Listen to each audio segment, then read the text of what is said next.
Hello everyone. In this video lecture I am going to discuss the geospatial analysis technique, whatever is there, that I will discuss one by one. But as the title of this video suggests you, this is the part 1. Another part was there, part 2. But in part 1 I will basically discuss the all the different types of vector analysis that generally we perform using GIS software. So only the vector analysis part I will discuss here. So let's start. So GIS analysis technique use both the spatial and the attribute data to answer questions about the real world. So for solving different types of real world problem, we basically use the spatial and attribute data, and using both these data we solve all the different spatial questions. So GIS analysis technique basically extract new and additional meaning from the existing GIS data.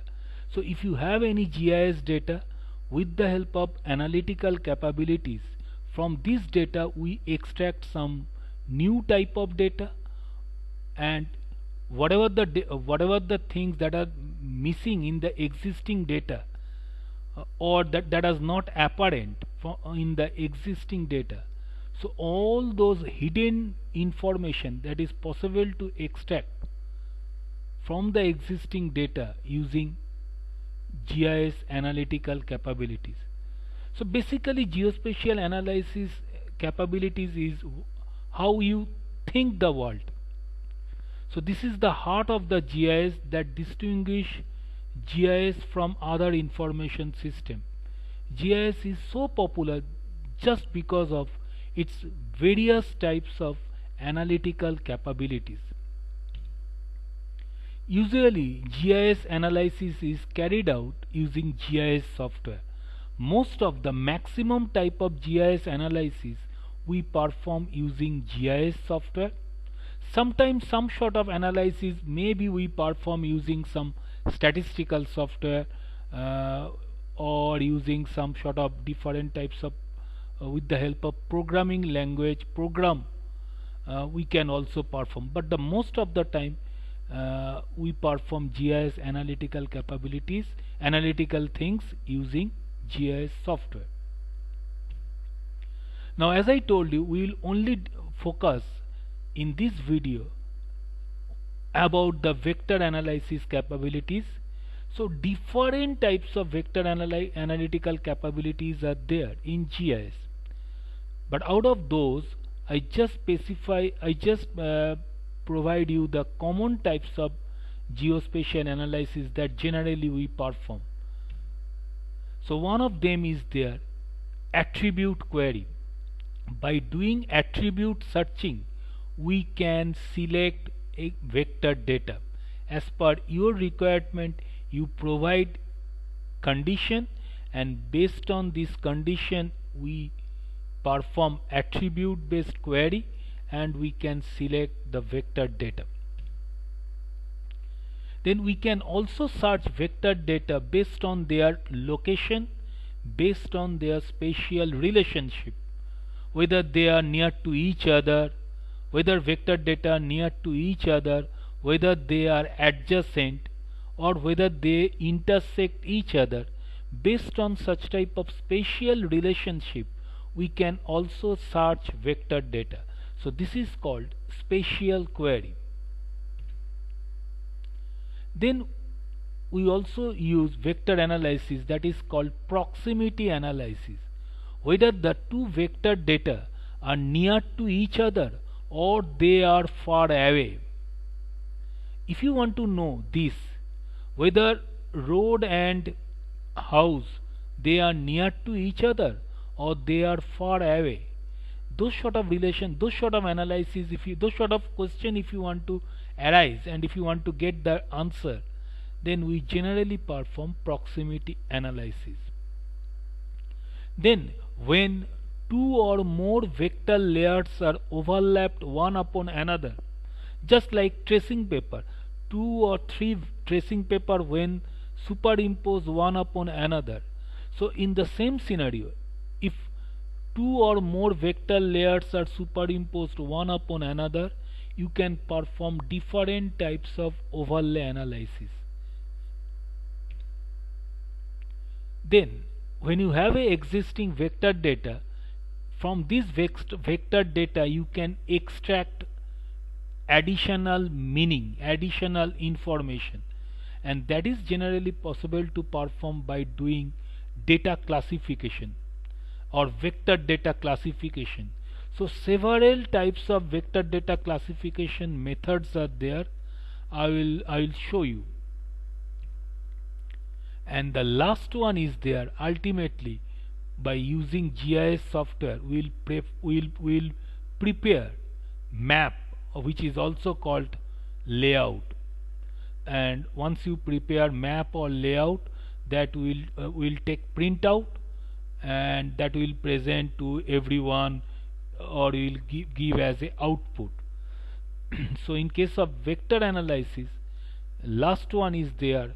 Ultimately prepare map or layout as per your requirement, as per organization's requirement, what they want. According to this, we can prepare map. So that is the common types of vector analysis we generally perform in GIS. Now let's start one by one. I will give you idea about all such type of vector analysis. So first one is there, vector data query by attribute. You can search vector data based on their attribute information. As I told you earlier video lecture, that always vector data contains some sort of attribute information that describe the vector data. So query by attribute retrieves or select a vector data subset by working with attribute data. So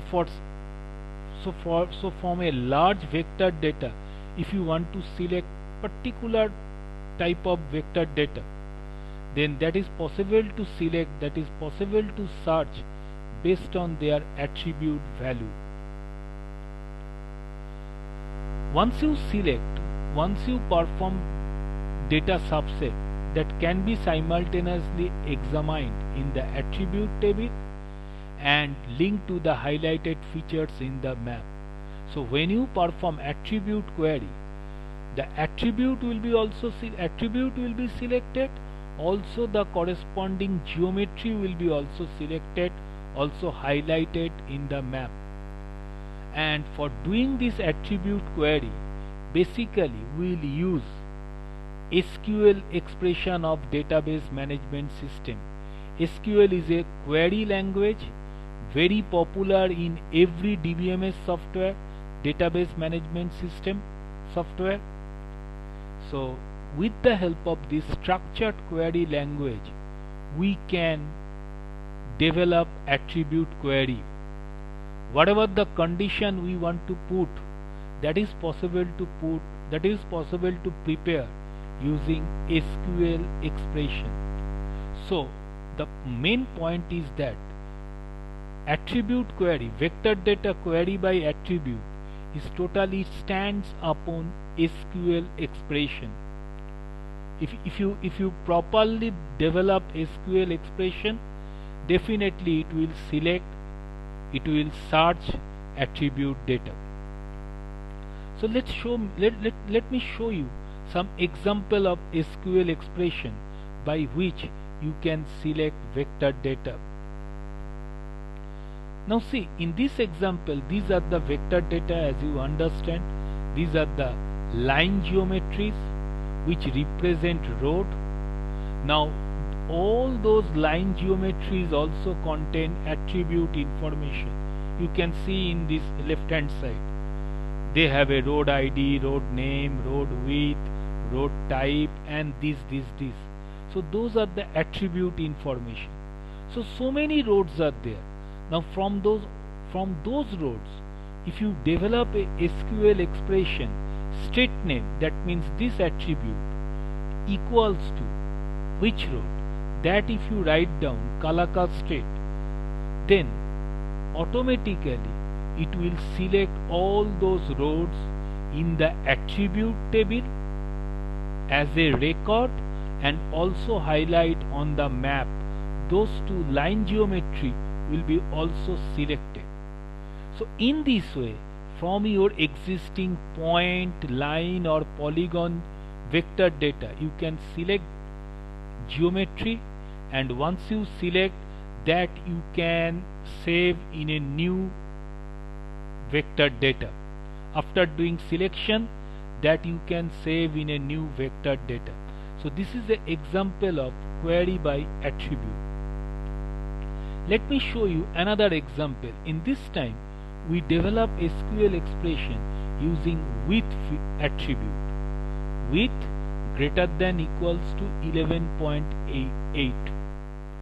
So all the roads where road width is greater than equals to 11.8, that will be selected, and you can see it was already selected in the attribute table.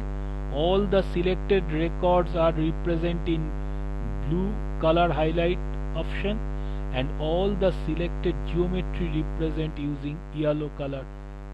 It was highlighted using yellow color.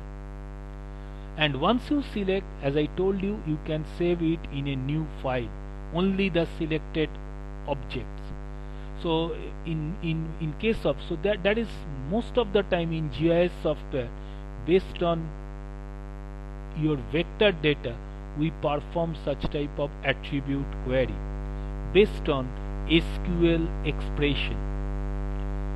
Which object we want to select, that we specify using SQL expression. Attribute name, operator, comparison operator, then value. Then another type of vector data query or vector data searching we perform based on spatial relationship. This time we do not use any SQL expression. Instead of SQL expression, now we will use spatial relationship. So allow you to select vector geometry based on their spatial relationship relative to features in the same or another vector layer. In the same vector layer, whatever the spatial relationship exists between the geometries, or the spatial relationship exists between one vector layer to another vector layer. Now according to this, there are different types of spatial relationship we use for selection of vector data. Okay, for example, if you want to know how many houses were affected by a recent flood, so you could select all the houses that fall within the flood boundary. So in this case, flood boundary is a one type of polygon vector data, and houses are another point vector data or point vector layer. So those two vector layers, between those two vector layers, which type of spatial relationship exists, based on this we can select all the houses. Then another example, how many roads are adjacent to state boundaries? Because you know, state boundaries and roads are generally adjacent. So if you want to search how many roads are adjacent to the state boundaries or district boundaries, that you can find out. Find all the wine shops that are present within 500 meters from the highway. So highway is a one type of vector data, wine shop location is another vector data. Now if you want to know from the highway within 500 meters how many wine shops are there, so this is another spatial relationship. So here within, adjacent, within distance, all are example of spatial relationships. Find out how many roads and rivers cross each other. in this case road and river, two different vector layers, how they cross each other, where they cross each other. So this cross or intersect relationship we can use. So according to this you understand there are different types of spatial relationship we use for selection of vector data. So one is there called containment, when vector features that we select that are present completely within another vector features. So one vector features completely present or completely within another vector features. For example, island within a lake, houses within a flood boundary. One vector features completely present within another vector features. Intersect, select vector features that are intersected by another vector features. Example, select all the roads that are intersected by river. So this is the another spatial relationship. Adjacency, select vector features that are adjacent to another vector features. Whether roads are adjacent to district boundary or not, whether river are adjacent to district boundary or not. So in this case two vector layers, whether they are adjacent to each other or not, that we can find out, and based on this we can select the vector data.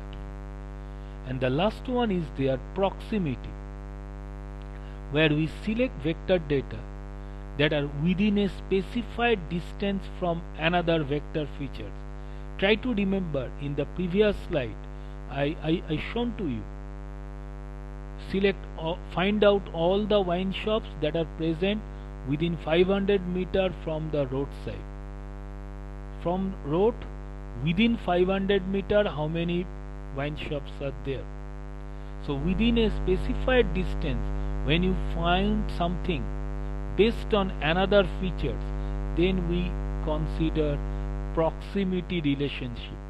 So in a gist, in GIS for spatial query we use such type of 4 spatial relationship: containment, intersect, adjacency and proximity. Now let me show you a few examples with illustration. Select all the cities that are present within Madhya Pradesh state. As you can see in this illustration, the state boundary are represented using polygon and the location of cities represent using point. So what we want, we ask the GIS one question: select all the cities that are present within Madhya Pradesh state.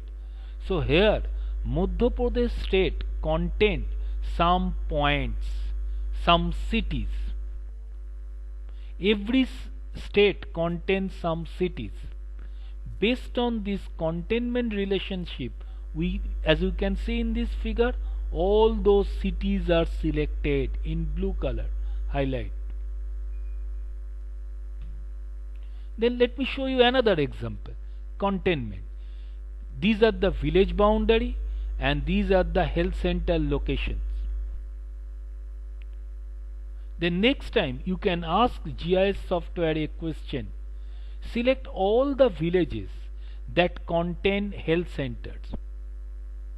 Find out all those villages that have health centers. GIS software will give answer. It will select all the villages that contain or that have health centers.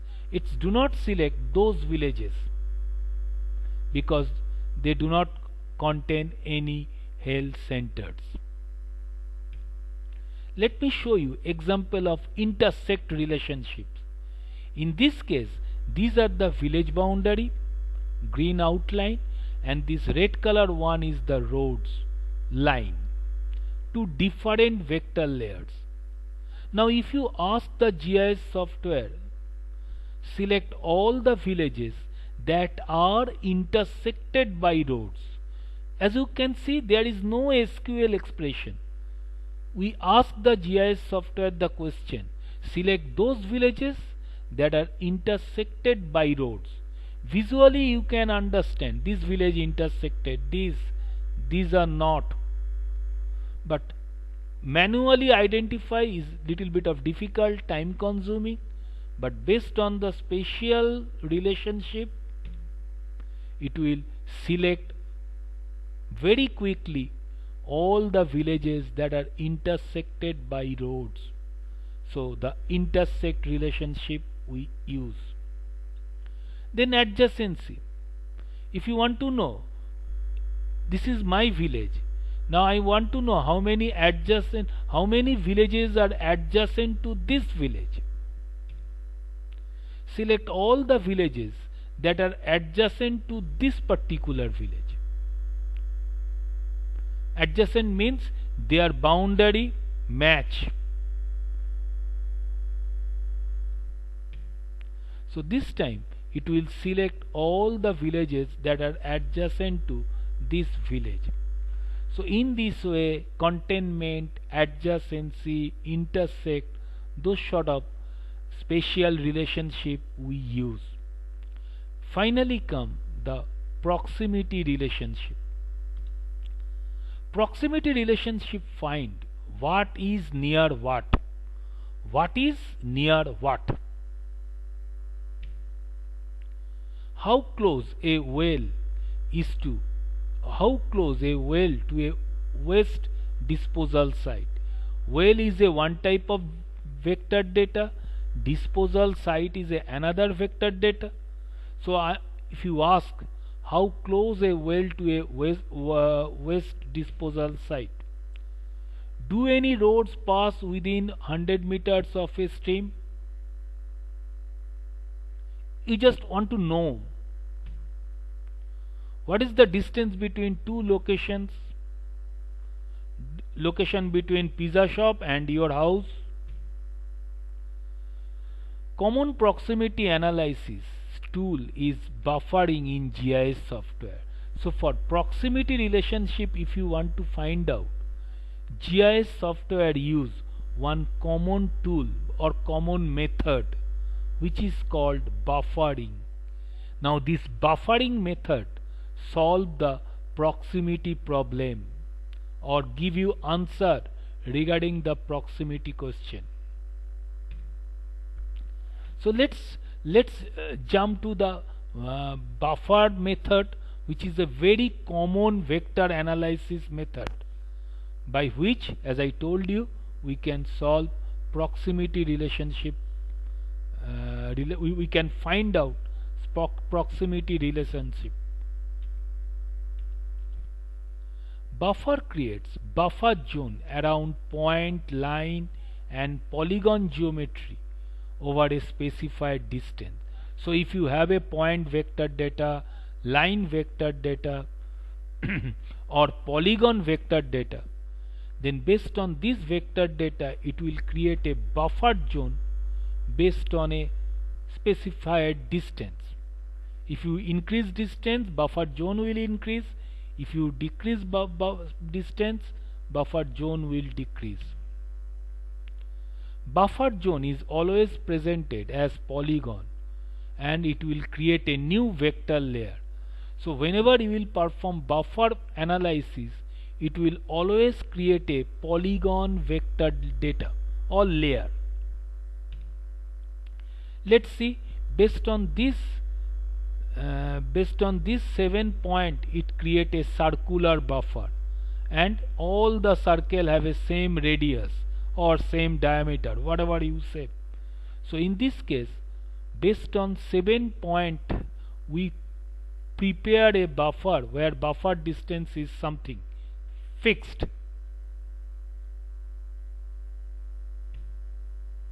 The same example, based on line geometry, we create a buffer.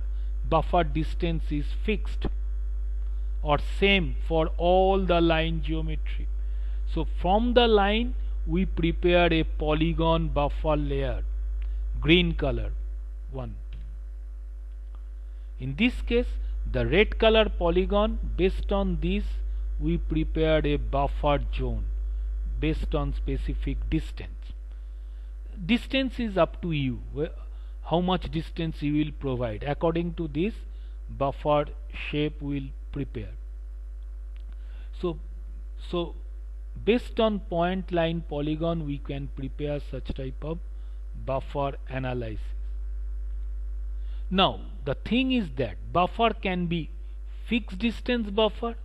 As per this example, this is the line, few lines are there. Based on this, when we prepare buffer, all the buffer zone have a same distance.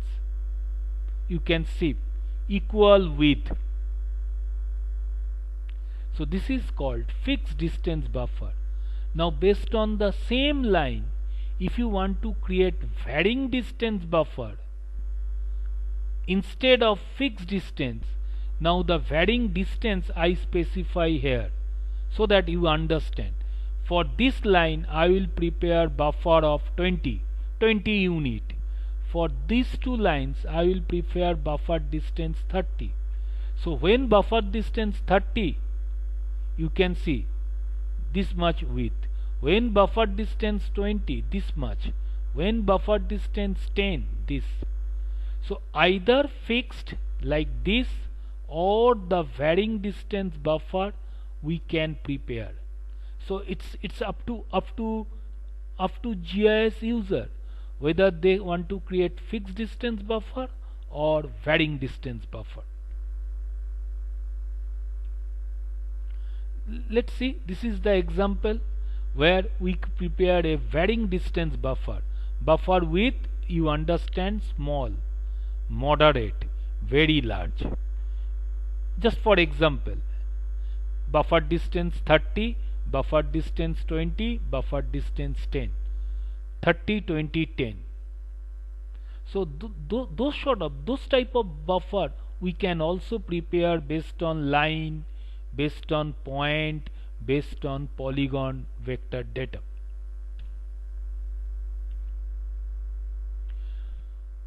Sorry. So this is the things are there regarding buffer, and based on this buffer we can find out the proximity relationship.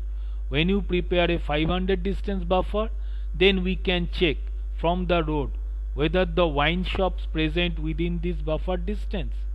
If they present, that means wine shops are contained by this buffer zone. So you can understand from the roadside within 500 meter whether wine shops present or not. Okay, then we come to the another type of analysis after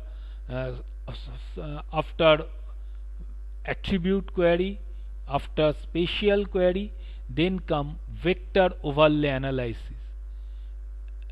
And you have to think in this way: two or more tracing paper placed one upon another.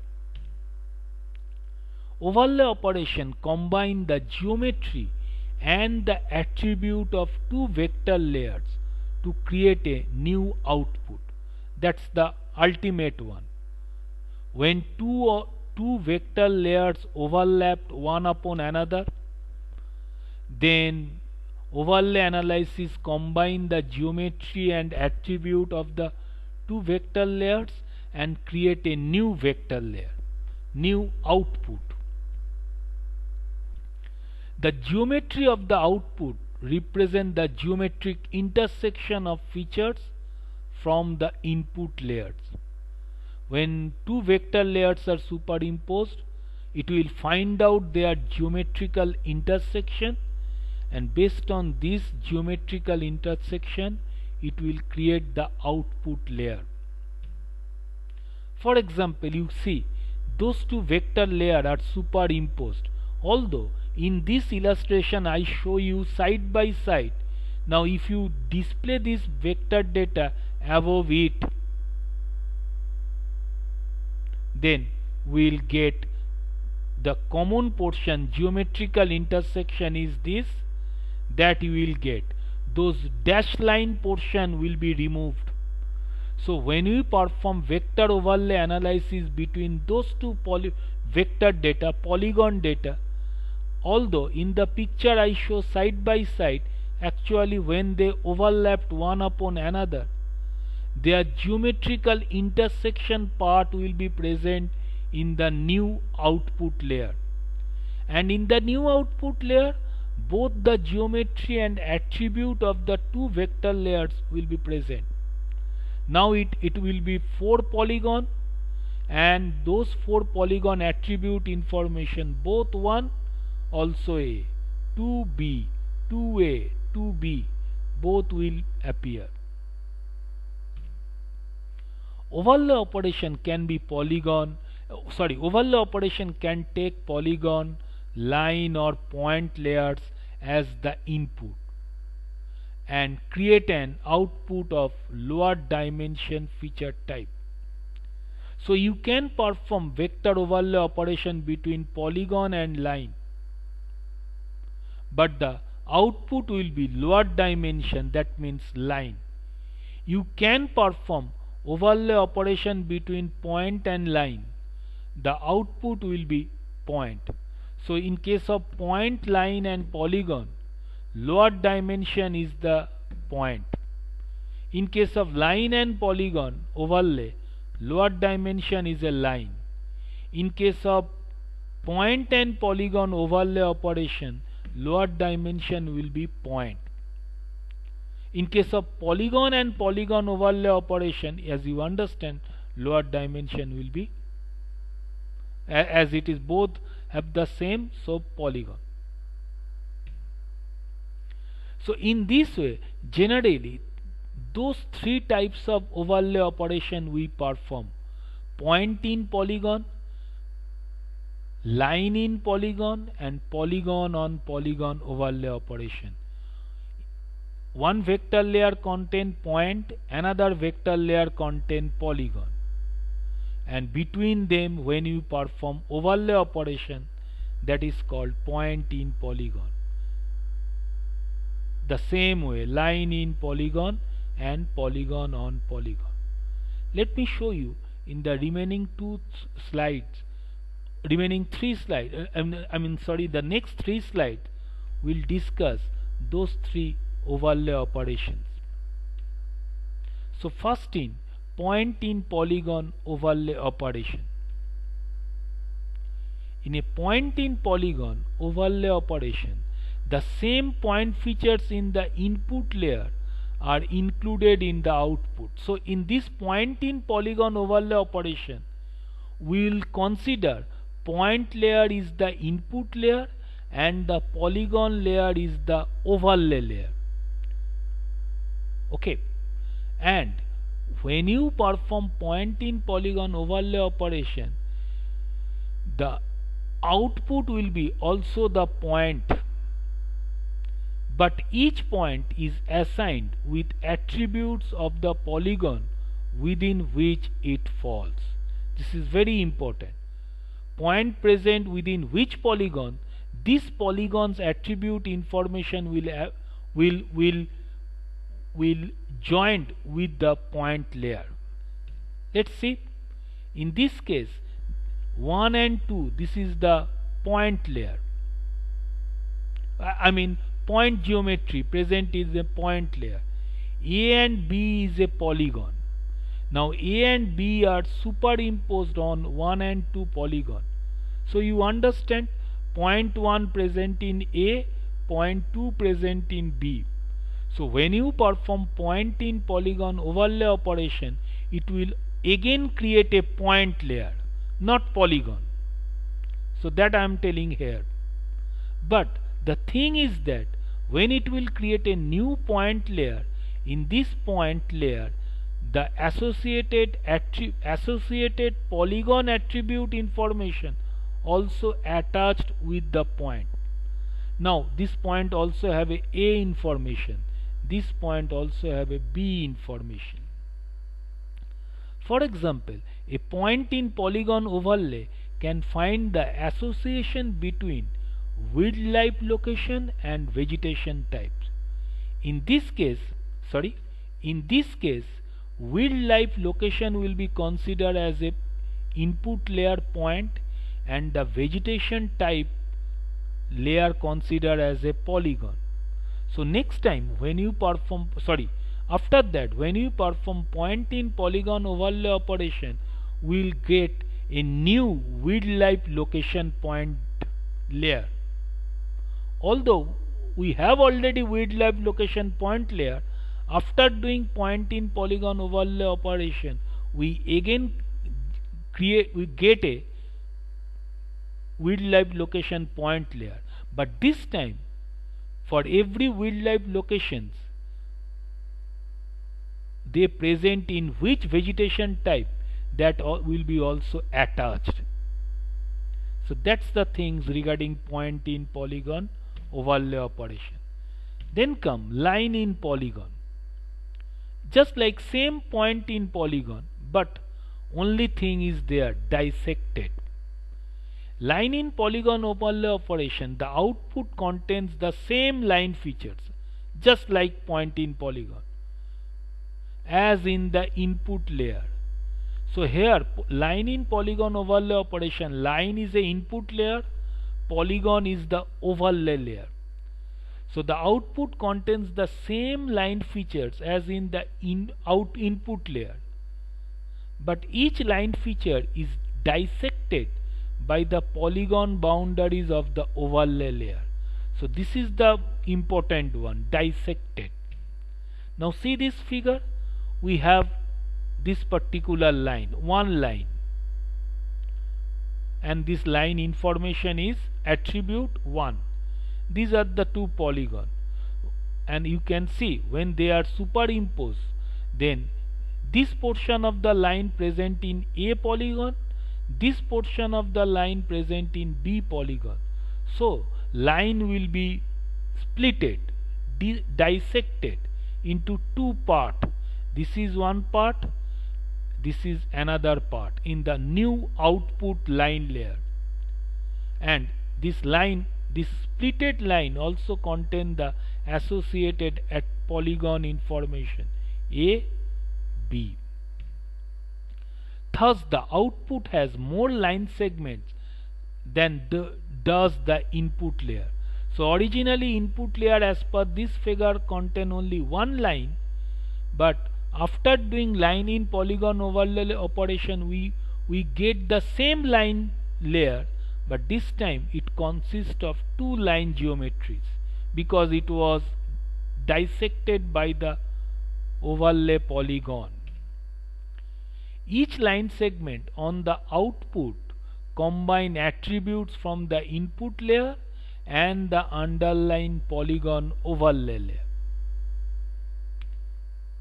For example, line in polygon practical example can find soil data for a proposed road. In this case example, proposed road can be considered as a line input layer and the soil polygon boundary considered as a overlay layer. Then once you perform line in polygon overlay operation, we can easily identify which proposed road present in which type of soil, and that we can easily find out using line in polygon. And last one is there, polygon in polygon overlay operation. It's the most common overlay operation is polygon on polygon on polygon overlay operation involve two polygon layers. This is one polygon layer, this is another polygon. They are superimposed, not side by side. Once they superimpose, this input polygon layer will be dissected based on this polygon. So the output polygon layer consists of 4 polygons and their attribute information was combined from both the layers. The output combine the polygon boundaries from the input and overlay layers to create a new set of polygons. Each new polygon carries attributes from both the layers, and these attributes differ from those of adjacent polygon. In this case 1A, 1B, not 1A, because this portion of B associated with this. For example, a polygon on polygon overlay can analyze the association between elevation zone and vegetation type. So if you consider this is a elevation zone, this is a 1 meter elevation, for example, this is a 2 meter elevation zone, this is a vegetation type, this is a B vegetation type. Once we combine, we can understand this zone has 1 meter elevation and also vegetation type A, 1 vegetation type B, 2 meter elevation vegetation type A, 2 meter elevation vegetation type B. So that we can, lot of those sort of question answer we can easily find out by using polygon on or polygon in, polygon overlay operation. Okay, so this is the typical vector overlay analysis, which is mainly used point in polygon, line in polygon, and polygon in polygon overlay operation. Then another type of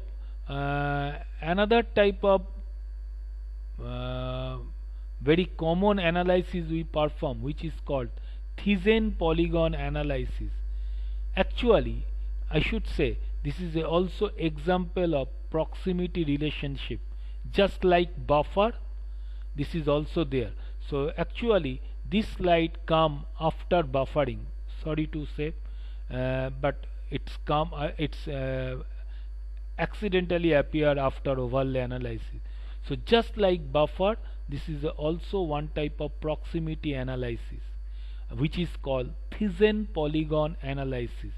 Just see this figure illustration.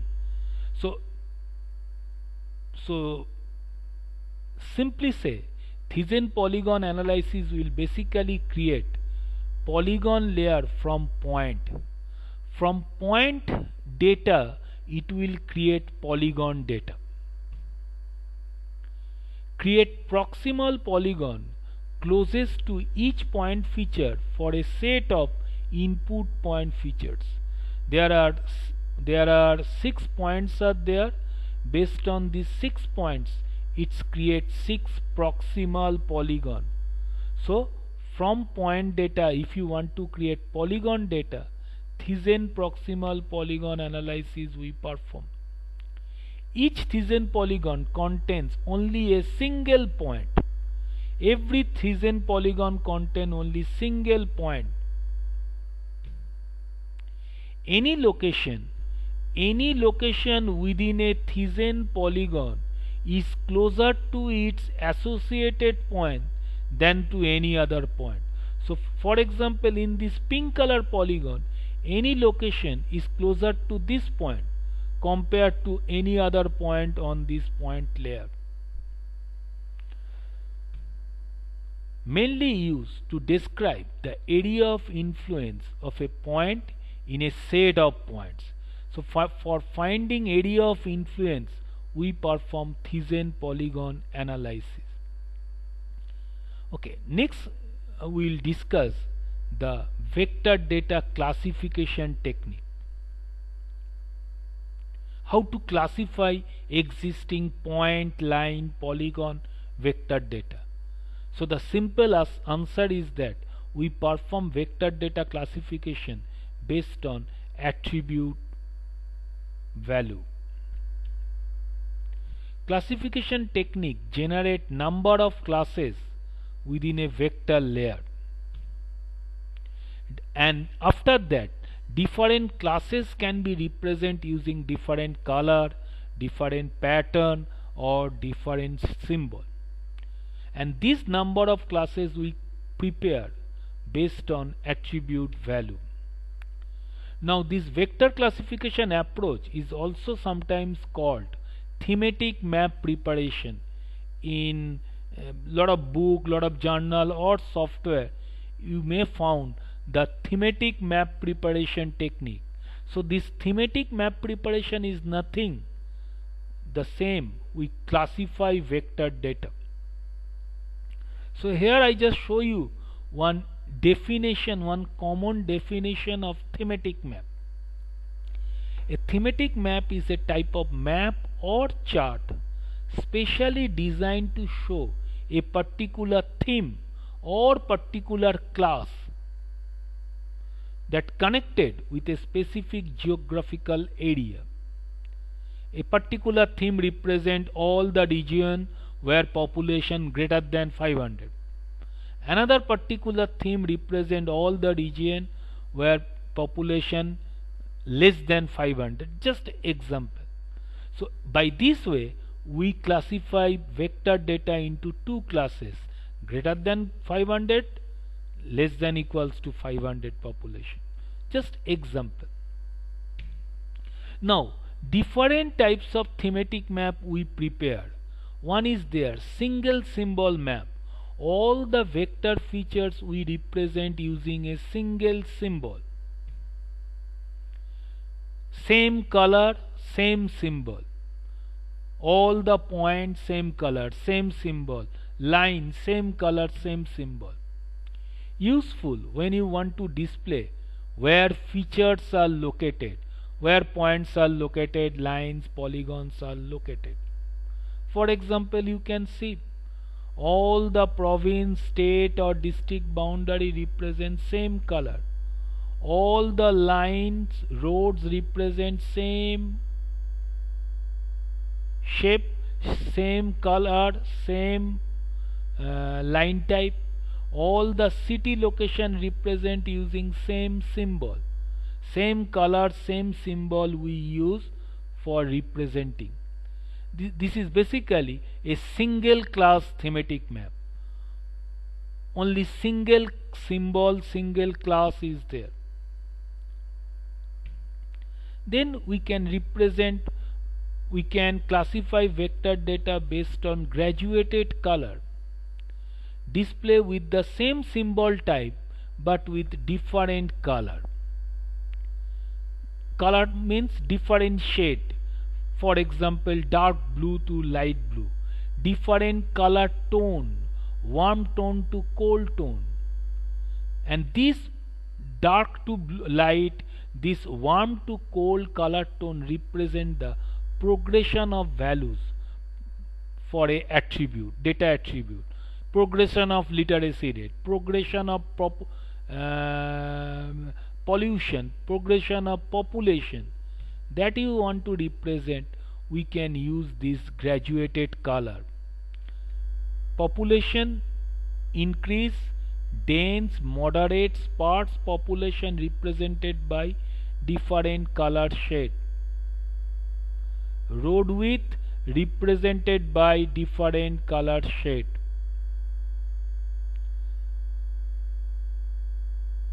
City location or dogs at clinic represented by same symbol with different color. So this is called graduated color. In this case we use same symbol but different shades or color or different tones of color we use, but we perform different classes. You can see as per this example all the point, line and polygon layer was classified into 3 number of classes. So it's up to you, 3, 4, 5, how many classes you want to create. Then instead of graduated color we can also use graduated symbol. In this case symbolize data that expresses size or magnitude. According to the increase of attribute data, the size or magnitude of the symbol will also change. Increase of population, size will also increase. Decrease of population, size will also decrease. For example, this, when number of lane increase, road width increase. Line width increase, larger, wider. when when number of lane smaller, then the line width also smaller. City rating. As per the rating of the city, their high rating symbol size large, low rating symbol size small. So symbols size or magnitude will change according to the